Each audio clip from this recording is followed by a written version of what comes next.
নমস্কার বন্ধুরা, আমরা এক নতুন ভিডিও নিয়ে চলে এসেছি। কিছুদিন আগে আমার একটা বন্ধুর সাথে আমার একটা মিউচুয়াল ফান্ডের বিষয় নিয়ে একটা আলোচনা হয়েছিল। আজকে সেই বিষয়টা নিয়ে আলোচনা করব। আমার বন্ধু বলল, আমার যে একটা মিউচুয়াল ফান্ড আছে, তুইও সেই মিউচুয়াল ফান্ডে ইনভেস্ট করেছিস, কিন্তু আমার রিটার্ন যেটা হচ্ছে, কিন্তু তোর রিটার্ন আমার রিটার্নের সমান হচ্ছে না কেন?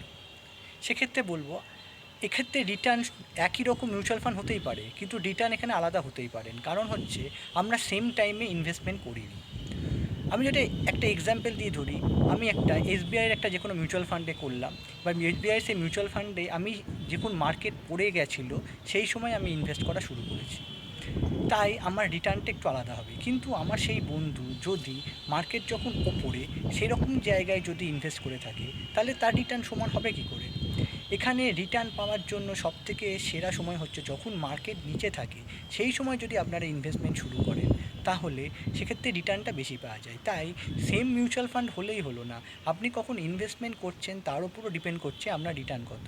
তাই আপনি যদি দেখেন যে একরকম সেম মিউচুয়াল ফান্ডে আপনার রিলেটিভ বা আপনি ইনভেস্ট করেছেন, তার রিটার্ন বেশি আপনার কম, সেক্ষেত্রে আপনি বুঝে নেবেন আপনার যখন জমা করেছিলেন টাকাটা বা মিউচুয়াল ফান্ডে যখন শুরু করেছিলেন, সেটা ঠিক সময় ছিল না। তাই আপনি যখন মার্কেট নিচে থাকবে সেই সময় যদি আপনি ইনভেস্ট করে থাকেন, তখন আপনার রিটার্নটা অনেক বেশি হবে। তাই মার্কেট যখন পড়ে তখন কিন্তু মিউচুয়াল ফান্ডে ইনভেস্ট করার ঠিক সময়। তাই আপনি যখন সেম মিউচুয়াল ফান্ড হোক না কেন, কিন্তু আপনার রিটার্নটা সেক্ষেত্রে তফাৎ হবে আপনার বন্ধু বা আপনার রিলেটিভের থেকে। তাই সেম মিউচুয়াল ফান্ড হলেই যে আপনি রিটার্ন বেশি পাবেন এমনটা না।